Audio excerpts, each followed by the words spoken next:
Welcome, folks. I'm Jaby Koay, joined by ACHARA KIRK. What's up? It's been a while since we've looked at an AKAASH Singh comedy video, but AKAASH Singh is one of the comics that I have been following for a while on Instagram. I had the honor of being shouted out by, I think both of us were. I had the honor of being shouted out by him on Twitter or something. Yeah, I think he's one of the funniest people, and he's on a YouTube show with Andrew Schultz. Andrew Schultz, thank you. Yeah. And so you've seen him before, surely. Yeah. Anyway, he's got a video here called AKAASH Singh Bring Back Apu, full comedy special. This has been an interesting topic for me personally that I love to chat about. And I think that Apu is a character that has negatively impacted American Indians more than Indians abroad. Sure. Whenever I speak to Indians from India about Apu, most of them don't really care. They're not offended. Sure. It's more of this joke, right? They just like, hey, that's why we make Americans look stupid in our movies. That's the sort of running joke. But I do know that there's a lot of negative energy around that for a number of American Indians. Sure. So I'm very curious to hear what he has to say about it. Thank you, AKAASH Singh, for allowing us to react to this. Very, very much appreciated. Y'all, if you haven't already, hit that subscribe button, bell icon, all notifications, and vote this up to let YouTube know you're enjoying what you're watching. Follow AKAASH Singh, not only on YouTube, but on his Instagram, where he posts dates of when he's doing his shows and where he's doing his shows and stuff like that. All right, here we go. What was racist about Apu? Here is a brown man, married to a beautiful brown woman, owns his own business, selling overpriced products to unwitting white people. Apu is not racist. He's the American dream. I mean, fair point. Fair point about that. Yeah? Yeah. It's like he's selling overpriced products to white people. He owns his own business. Like this guy, he's a boss. Yeah. I just noticed the Simpsons font. Yeah. Hey, why are you apologizing for laughing, bro? Look what we done to white men.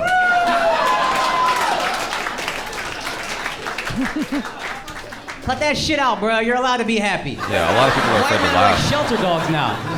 He's apologizing for laughing at a comedy show. Isn't that fucking unbelievable? It's like watching Reek in Game of Thrones. I went through the whole arc. These guys used to run shit. Big dick swinging everywhere. Well, moderate-sized dick swinging everywhere. Fuck that, dude. I'm gonna be honest. I don't even believe in white male privilege. What? Shut up. I'm waiting for you to shut the fuck up.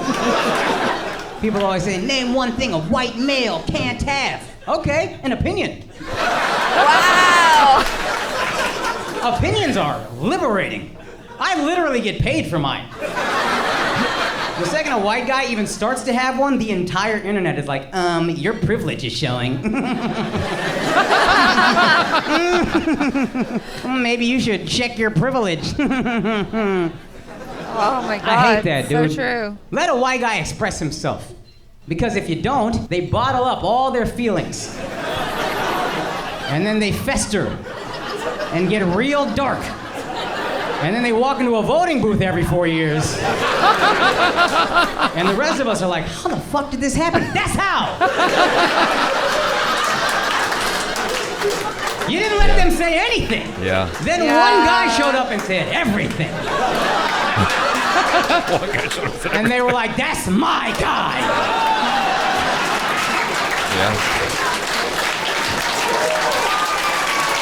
I mean, that's a bit of an oversimplification, but yeah, there's a lot of truth to that. When you try to shut people up, they just huddle together amongst other people who agree with them. Yeah. And it becomes this very echo chamber type thing, which, to be fair, internet has been doing for a little while now, but it gets even worse when you are just actively shutting people up as opposed to trying to engage in a conversation. It's like the Dark Knight for white dudes. Not the hero we need. The hero we deserve. Damn. I'll tell you another thing a white dude can't have, an excuse. Let me What? tell you something, white guy. If you fail, it is your fault. That's true. And I'm gonna tell you right now, you look like you've been through some shit. But nobody cares how much you struggled. It don't matter if you grew up in a trailer park and your daddy beat you and your mom was addicted to white people crack. Meth, you guys know I'm talking about meth, right? Ravaging middle America. It's kind of funny in a karmic sense, but the point is, we just look at white men like they're cats. We're like, he'll land on his feet. That sucks, dude. There's freedom of being a minority. The freedom I have, if I fail, not only is it not my fault, it's still your fucking fault. Ain't that crazy? I'm not talking to all minorities. I understand black Americans have been taken advantage of, mistreated for centuries. I get that. But when I see people who look like me talking about white privilege, where were your parents? They didn't teach you about your American privilege? I grew up in the 90s and I tried being woke back when it was just lazy. And What does that mean? they set me straight. Mom, Dad, you know white people have jobs Indians can't access. They'd be like, okay. You know what you have that real Indians can't access? Toilets. Right. I mean, I will say, as someone who has been to India, there are lots of toilets. Now. But, I mean, I don't know what it was like in the 90s, but I have been to parts of India where they don't have proper toilets and it's just a hole in the ground. Right. Growing up in Asia in the 90s, I can definitely speak to like the difference in toilets. My dad, being a white man, found it very uncomfortable to use the squatting toilet. Yeah. So we had to have put in like a Western style commode, as it were, in our house because my dad couldn't handle the normal types of toilets that we had in Asia at the time. So like, yeah, I mean, he has a point. That is why we had to cut our trip to the Taj Mahal short. Because Someone, not me. there wasn't a toilet there. It was just a hole in the ground. I'm like, yeah, we got to go back to the hotel. You squat and dump. I had That's to go back what to you the do. hotel, which was 4 hours away. I'm like, my Western sensibilities won't allow me to do this. I have to go back to the hotel. But I want to go back to. I want to go to the fort. I wanted to go see the Red Fort, the Agra Fort. You're like, nope, not No. this time, Yeah. lady. I gotta go. We'll come back to India next year, 5 years later. Yeah. There's a lot of folks, if you try to describe toilets, they would think it was actual magic. They'd be like, wait a minute, hold on. You doo-doo into a machine? Press a button. Doo-doo disappears? This is ha-ha and funny and all, but he's actually speaking a lot of truth here. Bill Gates actually went out of his way to try to come up with a system that was efficient and recyclable to create proper toilets for parts of the world that don't have it. Right, yeah, sanitation and all of that. Exactly. Where does it go? And you're so privileged, you'd be like, honestly, bro, I never even thought about it. Yeah. Yeah. Yeah. Parts unknown, I guess. Wish Bourdain could have done that episode. We're so privileged, we don't just got toilets, we got toilet paper. It's a lot of people don't got paper. We got ass paper. And have you seen the adjectives we're putting on this product? It's pretty privileged. No. Quilted. Extra absorbent. Aloe and vitamin E. I am wiping my ass with blankets at this point. Triple ply, nutrient-enriched blankets. Now how privileged we are, dude? My asshole gets more vitamins than the average African adolescent. Isn't Damn. that crazy? And we can talk about other people's privilege? Get the fuck out of here. This is how privileged we are as Americans. If you go to your friend's house and they got one-ply toilet paper, don't you start looking around like...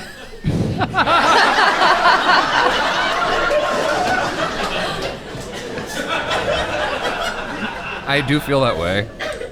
Did he lose his job? Whenever I stay somewhere, I mean, even at hotels, honestly, yeah. I have to bring... God, this is very revealing. This is the Jaby Yeah. privilege right here. Well, I don't want to get into why this is necessary for me, okay? It's more than comfort. I have to get a very particular kind of toilet paper. And my Aunt Teresa always makes fun of me going, oh, you got to get toilet for your soft tush. So, yeah, I'm always going out of my way to, like, bring the right toilet paper. Like, I'll fuck the clothes. I need the good toilet paper in that luggage. You know what I'm saying? Yeah. So like, Yeah. I could buy more clothes, but oftentimes I went to England and they didn't have the right toilet paper. I was yeah, so pissed. so when I invited Jaby to go with me hang out in London with my sister and I, he was all like, I gotta bring my special toilet paper. I gotta bring enough to last for the whole time we're there. Yeah, you didn't let me, and they didn't have it there, and I told you they don't have it. I was convinced that England had nice toilet paper, and then I realized that it doesn't. Not like in America, my God. I understand why else you'd be relegated to this government-issued product. I can't wipe my ass with this. It feels like paper. Fuck white privilege, dog. I'm saying we're lucky to be us. I'm not saying you can't cancel anybody. I think we're taking it a bit far, canceling mascots. Come on. The Washington Redskins. Koay. If you really care about the Native Americans, you know that the Washington Redskins mascot isn't too offensive. It's not offensive enough. What? Where is he going with this? Okay. Guys, I've thought this through. If you talk to people, half of them will tell you that Native Americans are offended by the Redskins mascot. The other half will tell you that they're not. And what I've realized is we're all just guessing. Because Native Americans are basically human Bitcoin.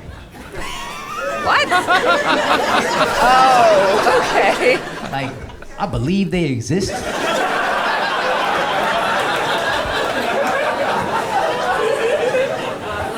But I never got my hands on one of them.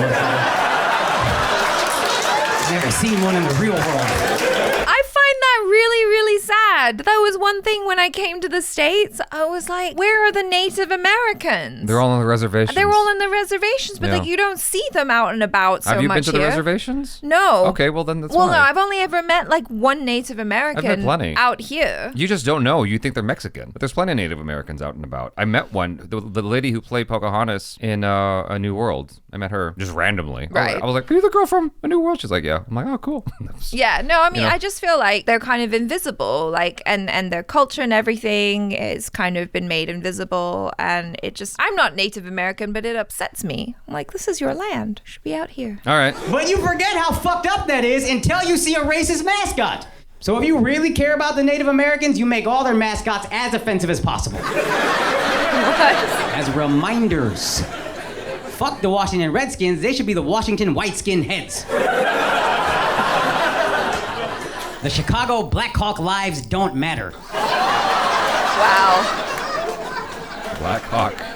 Thanks, black dude, for laughing so hard. You free up the rest of these guys to let it out, you know what I mean?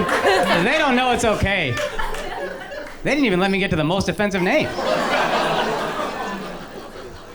The Portland Trail of Tear Blazers.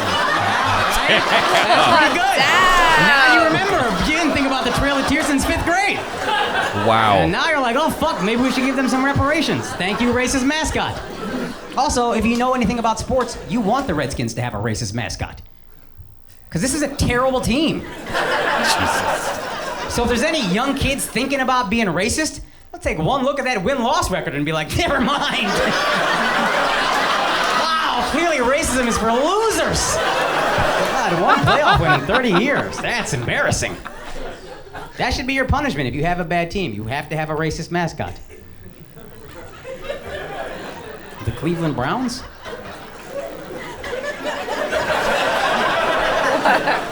You think I want my skin associated with that garbage franchise? Absolutely not!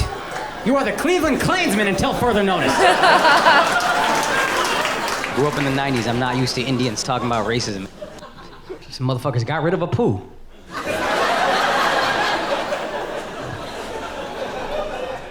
How you gonna cancel a poo, dog? I miss a poo. You guys remember a poo, the Indian guy that owned the convenience store in The Simpsons? He was a staple of my childhood. And then all of a sudden, 4 brown dudes wanted to fuck white girls and tried to make him racist. And then they just canceled this motherfucker. What was racist about a poo? Here is a brown man, married to a beautiful brown woman, owns his own business, selling overpriced products to unwitting white people. A poo is not racist. He's the American dream.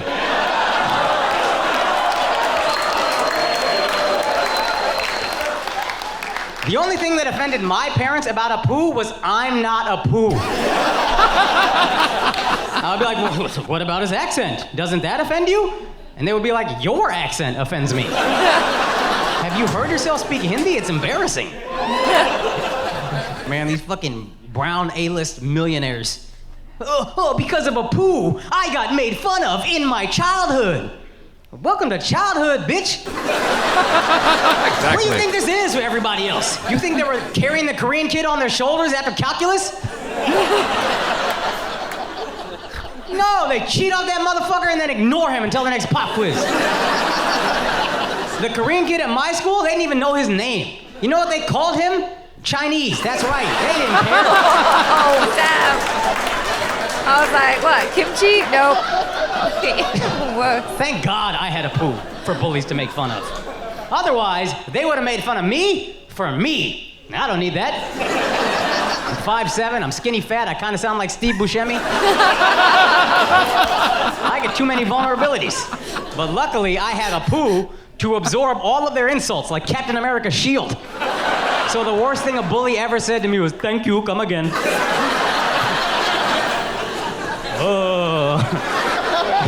Oh, teacher. This kid is calling me polite. How will I recover?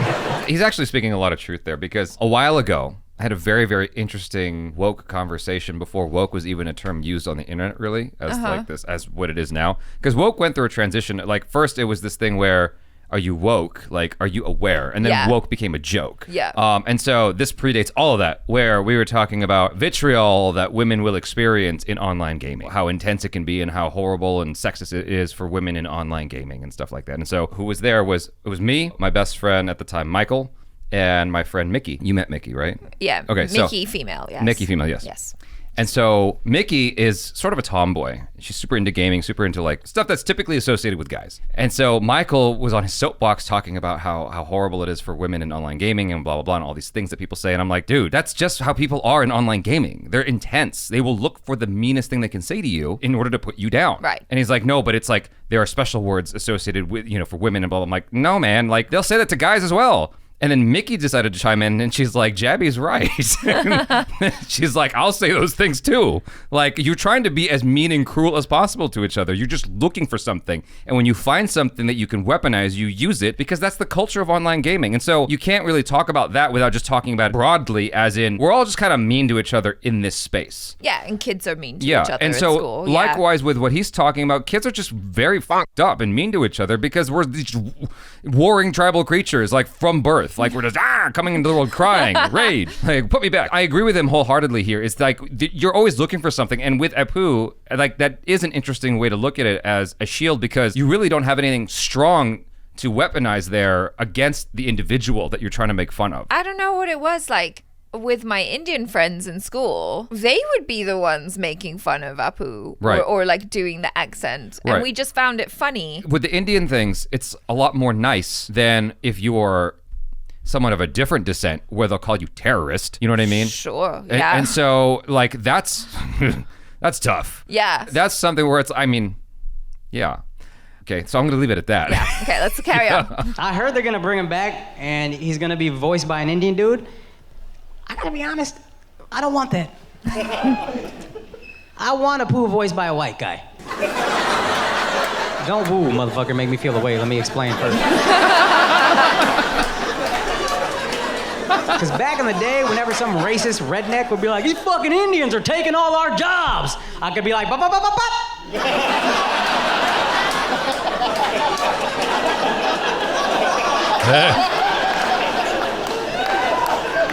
Not all of them. I actually have different reasons, because he was making a joke. I don't know how serious he is there. My reason for wanting it to still be Hank Azaria, is that how you say his name? I think so. My reasoning for wanting it to still be him is because the culture in that sphere is strange and changing rapidly. But to me, anybody should be allowed to play anybody. The problem isn't Hank Azaria playing an Indian. The problem is it's such a tight circle, the voiceover world, right, that most of those guys do happen to be white, and they get all the roles. And if you open it up to more people like Phil Lamar, if you open it up to more people who are of ethnic descent, give more people opportunities where anyone can play anyone, then I don't give a shit. The problem isn't Hank Azaria playing Apu. The problem is most of those roles are gobbled up by a handful of people who all have the same shade of skin color, you know? So I don't actually have an issue with Hank Azaria. I think he created a very iconic character, in my opinion, in my humble, opinion. I'm not Indian by blood. I'm adopted Indian. But you know what I'm saying. Yeah. I am double vaccinated, but I don't think you should yell at every person who doesn't want to get the vaccine. Let's see where he's going with this. I'm like, what are you going to say? There they are, get them. Whole black people got nervous, is it? No, I'm being serious, dude. I don't think you should yell at a person just because they don't want to get the vaccine. Unless they're fat. Damn. Now I got a problem with you. Oh, now you care about your health? Now, when you can kill more than just you, all of a sudden, you're health conscious. You're on 4 blood pressure medications, and now you don't trust Big Pharma. That's true. Your blood type is Lipitor, and now you don't trust medicine, huh? Wow. Look, if you are against the vaccine, but you are a personal trainer who watches everything you put in your body, at least you're consistent. Yeah. But if you're about to lose your foot anyway, take the shot. Yeah. Talking all about, I'm worried about my quality of life. You can't even walk a flight of steps. Damn. Quality of life. You sleep with a CPAP machine. I don't know, the vaccine could kill me. So could a gnat. What the fuck are you talking about? I'm so tired of listening to these fat motherfuckers. Yeah, you know, I've been doing a lot of reading online. Oh, what a surprise. The fat guy sat at his computer for 3 days straight. It's funny, you can read all that shit, but you can never seem to read nutrition facts. Isn't that funny? Right there on the box of butter, just, That escapes you? Fuck them lame-ass excuses from fat people. Fat motherfucker like, well, I don't know what they put in those things. You're eating Flamin' Hot Cheetos, dog. Got any clue what a Red Lake 40 is, you fat fuck? Let that laugh out, dog. Go ahead, bro. It's nice to see white dudes happy. You laughing like you got a fat family member. See how he laughing? He knows. I'm just saying. Don't you want to feel something in your left arm before you grab that motherfucker in the middle of your heart attack? Oh my God. It'd be nice to do this and not have to die at the end of it. Yeah, well, that's a little sore as opposed to, call 911.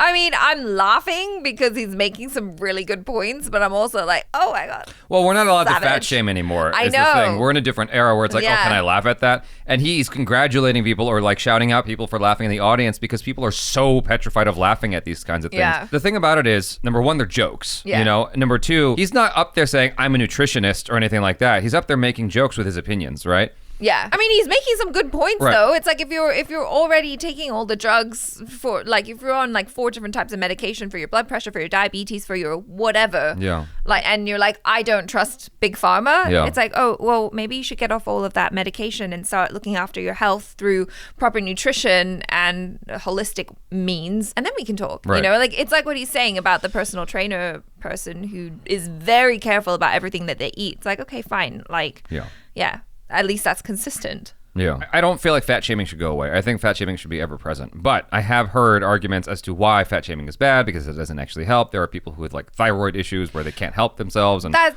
you know, the thing that because some people, I do know some people who it's like they are heavy and it's not through lack of trying. Yeah. That We're not talking to you though. We're not talking to those fat people. Okay.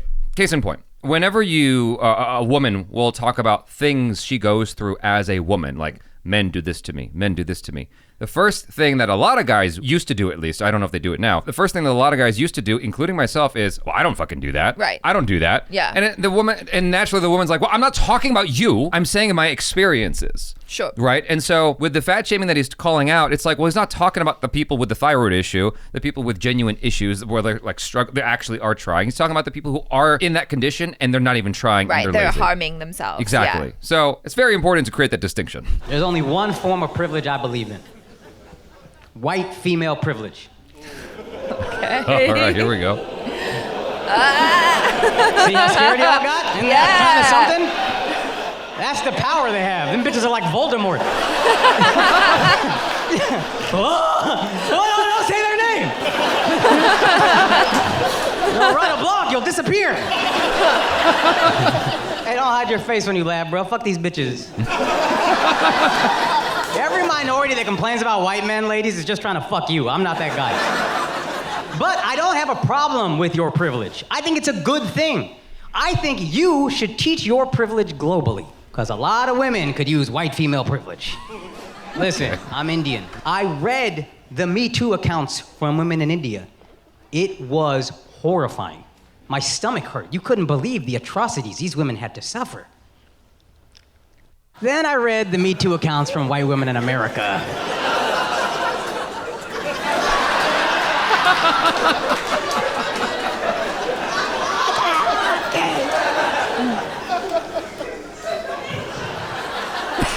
It just don't hit the same. I'm not saying white women didn't have to suffer. I know there were some terrible stories, but there was a lot of you like, oh, you have no idea how hard it is for us. I cannot even walk down the street without men saying hi. Okay. Oh, that's good. Oh my God, that's so funny. That's what you think street harassment looks like. Oh my goodness. Oh my God. Oh, facts. That's right. There's a video on YouTube of this woman walking around New York for 8 hours and guys saying hello, hello, hello. Oh, you look pretty, smile. There was one creepy dude who was like following her for like 4 blocks, but then he went away. But the fact of the matter is, if you walk around New York for 8 hours, you're sure to invite some kind of weird attention, man or woman. Now, I'll grant you'll probably get more attention as a woman, especially as a, mildly attractive woman. But hello is not harassment. I understand it's annoying to be told smile, and there's like a big cultural issue there. But that's not that compared to what real problems look like. It's not that bad. It can sometimes feel a little bit scary, but I mean, it's not that bad. Sure. For me, I get concerned just as a dude walking around New York. I'm like, all right, my wallet's in this pocket, my keys are in this pocket. My hands are in my pocket. Yeah. I'm holding them. And I'm looking around like as much as I can, 270 degrees or 360 degrees, eyes in the back of my head, and trying my best to just always be aware of what's around me. As a guy, hello is not that big of a deal. I'm sorry. It's a little bit jarring sometimes. Yeah. But yeah, no, I get his point though. It's part of why the human race is here. Well, yeah, it's like for me, the fear is when someone says hello, I don't know what to do afterwards. I'm like, You say goodbye. Say goodbye. I just have this awkward like, haha, and then just keep on walking. I just keep on moving. I'm like, nope, not engaging with you today. No, goodbye, sir. No, just say goodbye. Yeah. And he goes, you're rude. You go, damn straight, I'm rude. Goodbye again. Oh, no. I just say hi, and then I carry on. Do you know what street harassment looks like in India? Oh, God. Like this. Did you experience that? I don't remember you experiencing that.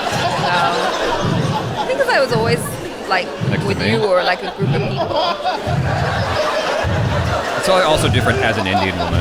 Yeah. Yeah, right? At a certain point. Weren't all you guys like, dude, please talk to me! Tell me I got a fat ass, I don't care, just say anything! Brown bitch got PTSD in the middle. He's like, I'm on a train again! Probably has something to do with the fact that a lot of Indian guys are just shy. Yeah, I don't know. Maybe it's kind of similar in India as it is in the Middle East, because I heard stories like when my family were living in the Middle East about how it's kind of difficult for guys to act normally around girls because there's so much segregation. And you don't get to hang out with members of the opposite sex. And so when you're kind of feeling these things, you see an attractive girl and you're all like, I don't know how to relate to her apart from being creepy. Yeah. Yeah. I'm going off of the conversations I've had with our Indian audience on the Jaby Koay side. And there are so many instances of guys going, oh yeah, I've had a crush on this girl for like 12 years. I'm like, 12 years? What the fuck, dude? Say hi. At least say hi, And so I think that it's just shyness is what that boils down to. Again, I am not trying to marginalize what all white women had to go through. I read those Harvey Weinstein accounts. That was fucking awful, dude. Yeah. These white actresses were like Harvey Weinstein, made me perform oral sex to be in his movie. And that's fucked up, dude. My first thought when I read that is, fuck that guy. He's a monster. I hope he spends the rest of his life in prison and his afterlife in hell. Fuck that guy. Yup, absolutely. Absolutely. Fuck that motherfucker, yo. That was my first thought. Oh no, what was the second thought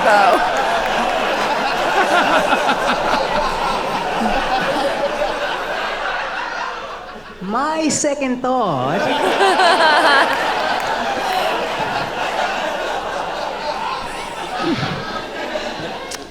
Is he still casting? What?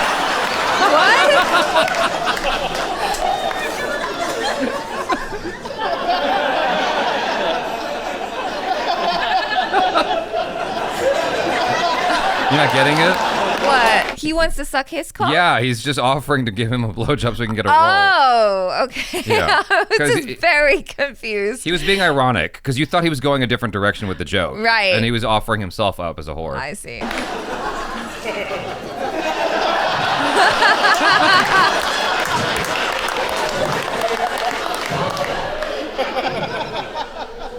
I'm just saying, dude, a movie? I'm gonna be honest, I don't even need a movie. I will suck dick for sitcoms. For a movie? I'll fuck this guy. Tell my wife about it. Babe, where you going? Putting on the condom and getting us a condo. And again, guys, I am not trying to downplay the importance of the Me Too movement. It is easily the most important movement in our lifetimes. I will never try to downplay that significance. I will say, the first few weeks, I thought Me Too was just all of us talking about things we would also do to be in a movie. What? It was a little embarrassing. On Twitter, like, you would suck dick to be an Avenger? Me too! I want to send a fucking message to anybody that looks like me. You don't deserve anything. This idea you walk around with that you deserve certain things. You don't deserve a single fucking thing. Your parents, our parents who came here literally with $6 fucking didn't get here because they thought anybody owed them dick. They came over here because they worked, because they were the best of the fucking best. That's how they got here. Then they came here with $6 fucking in a country where a language they didn't understand and a culture they didn't understand, and they built from fucking nothing because they knew I don't deserve shit. I get what I earn, I eat what I kill. How the fuck we lost that so quickly disgusts me, and we need to cut that shit the fuck out. You don't deserve shit. Go get it. Go be great, like your fucking parents who are hopefully still walking around and looking at you every day. That's all I need to say. Wow. That might actually be my most favorite part of the...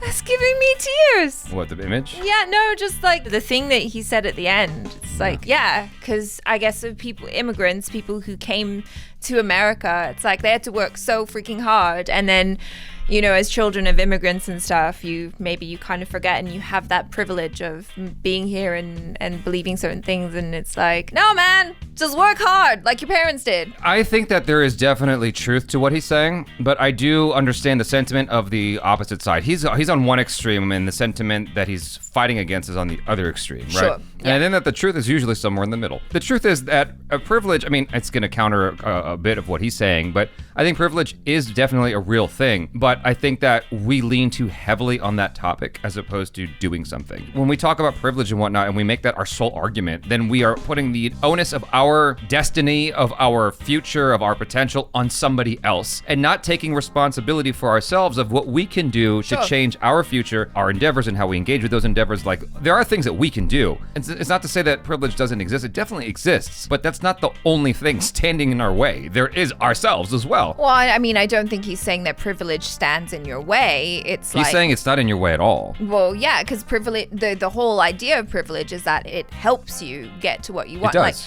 Like the whole thing at the beginning about the white privilege and all that, I think we've almost kind of gotten to a point, especially among people who are being very aware of like, oh my gosh, my white privilege, and apologizing for it and feeling bad for it and whatever. It's like, no, you don't have to feel bad about the privilege you have, but maybe lend a hand and help other people to get up there with you. Yeah. You know? Yeah, you apologizing isn't doing shit. It's not doing anything. Yeah. Like if you have opportunities, please take them, but like help other people to get those same opportunities too. Right.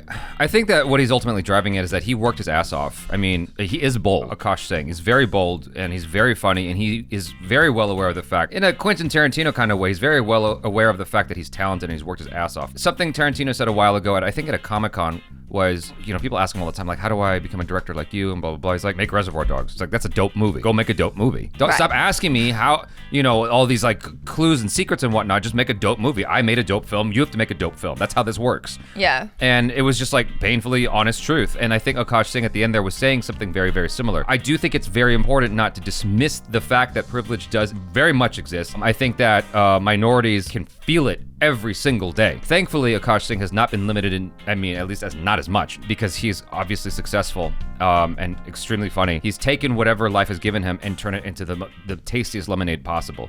You know, that in mind, it's like I said, the truth is in the middle. You can still be dope. You can still work your ass off and get somewhere, and that doesn't have to stand in your way. But I do think it's a conversation that's worth having. We just have to stop this idea that it's the only thing that's in the way, because we each have to take our own individual responsibility. Sure, and I think what he's also talking about is this notion of like complaining about Entitlement. Yeah, entitlement, like feeling that you're entitled to having something because of, you know, the color of your skin or who you are, or like, oh, I should be treated better because of this, that, and the other. And it's like, you know, like you said, it is what it is. You get given what you're given, and you just try and make the best of whatever opportunities come your way, and you go seek out those opportunities. Yeah. It's difficult maybe when you're in a situation where there are no opportunities. I speak as someone who used to work in casting. You know, I worked in casting for like 10 years, and I would see the color of the people walking through that door every single day, the people in the breakdowns, what was being asked for, who actually got the part every day. I do believe that privilege is definitely a real thing, and there is this like effort to change that. There is this effort to create some kind of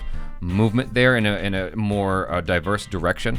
But the fact of the matter is, whenever I go to an audition, it's like, unless it's like a role for myself, because it's like, oh, they're looking for, you know, Asian or ethnically ambiguous, then I'll see some Asians in the room. But on the other side, it's mostly white dudes. It's like, you know, or white people in general on the other side of the room for the other auditions. It's like, that's just the majority of what's being cast for. And I can't tell you how many times white people have told me, oh, you're so lucky, you're ethnically ambiguous. All the roles are going to you. I'm like, no, they ain't.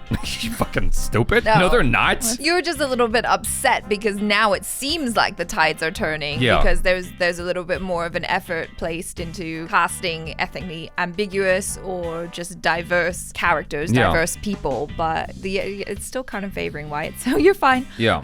I thought he was gonna go somewhere else completely, and he kind of did it in a very secretive way. Surreptitious, is that the word I was looking? Yeah, a very surreptitious way, because he said, you know, that was my first thought, but then my second thought came in. And he made it about himself, but you know he's talking about more than that. At least that's what I'm projecting onto him. He's talking about more than that, insofar as, you know, some of these people, they wanted to be the star of a movie, and there was a path forward to be the star of a movie. And they're like, okay, well, I gotta do this. I thought that was the direction he was going to take. Yeah, that's the obvious direction. He took it a completely different direction. I think he took it the direction that a lot of guys had considered themselves, which is, well, if I was in that position, shit, I'd do it. Become the star of a movie, have all your bills paid for a very, very long, be a millionaire, you know, be a queen of Hollywood. Shit, I'll do it. Yeah, but not only that, it's like if you refuse to do it, you would be blacklisted. And you were someone who was very, very powerful and important, that it could affect you from getting jobs from anyone going forward. I mean, that is the aspect that's easily overlooked. You look at the first part, not the second part. It's like, you could have just said no.